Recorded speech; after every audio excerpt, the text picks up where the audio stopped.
Hello everybody. I know I don't make videos that often, but considering today that finally nobody's home for a while, somebody's coming back very soon, so I thought I'd make an update while I can on how I've been and everything.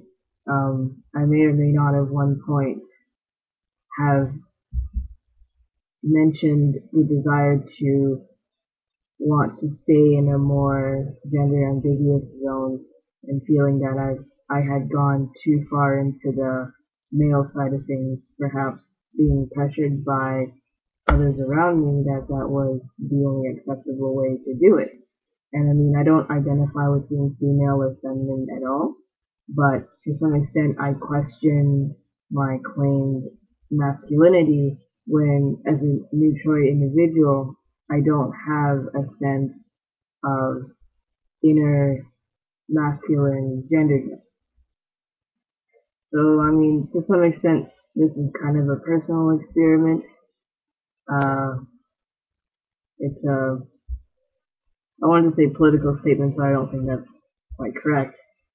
Um, it's, it's a personal experiment to test out gender presentation and how, if I would be okay being in that more ambiguous zone. So, at one point, I had been speaking to my doctor about potentially going on testosterone, and everything went really well. But then one day, I finally got up the courage to say to my doctor that this is not what I want to do right now, and it was a really big decision. And it took a lot of courage, and for a long time, I had a lot of ups and downs as to whether or not saying that, making a decision to wait and to just put all of this transition stuff off was a good decision. But I did it, and it was really hard at the beginning, but I kind of just accepted it and carried forward. And it's been a little while now, and I've realized that the more I'm starting to slowly come to terms with, I guess, one, you could say, my gendered body.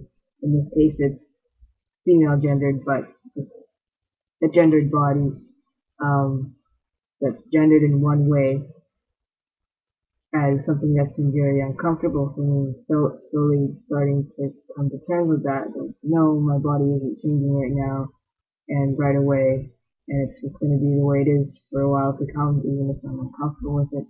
And two, starting to become less averse, training myself to be less averse to having to be seen as this one particular gender, having to be seen as female sometimes, and just being okay with that. I don't know if it makes sense, but just being okay with, okay, sometimes in some situations I don't necessarily need to assert my trans male status. Sometimes I might just be okay with laying back and saying, okay, this is what's on my ID. And if you want to say that, fine, and it's not a big deal to me. Um,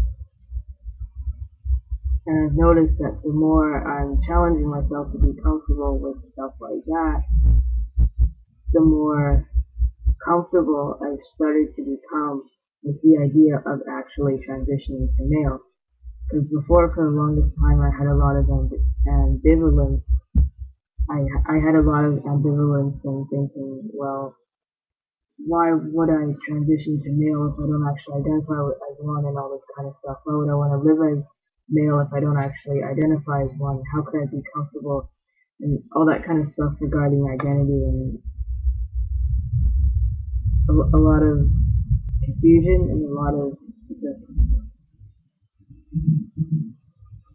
lack of understanding on, I guess you could say, a spiritual level, on a metaphysical level. But I've definitely started to, it's really strange because now when I think about the possibility of starting testosterone, I'm much calmer, and much more trusting of myself that, okay, when the day comes that I decide that I will do this, not yet, but I'm sure it will, that when that day comes, when I feel like I'm finally ready, it will be a day when I'm completely calm about it and when I have no anxieties about it. And I'm starting to see a slow progression towards that already.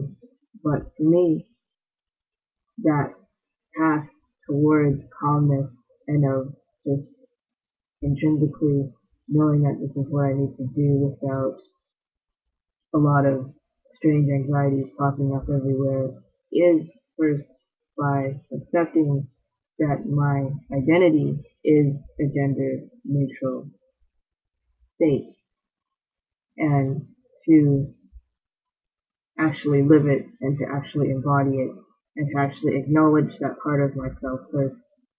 And the more I am able to acknowledge that, the better I feel about no matter what I choose to do with myself in the future.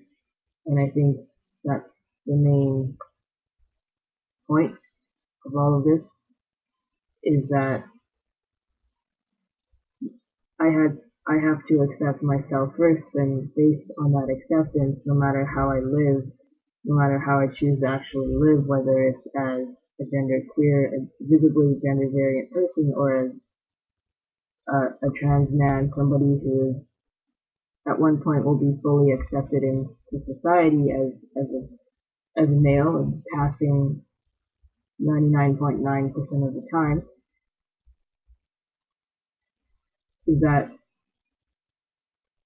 I needed to have that inner acceptance first to back it up.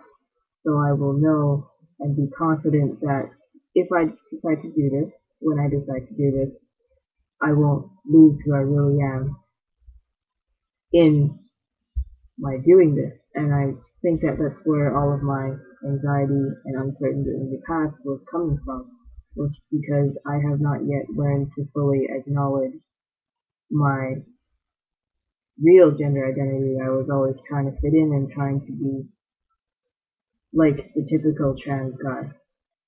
So that's a little bit of insight that I wanted to share. Um, that's all for now. Thank you for listening.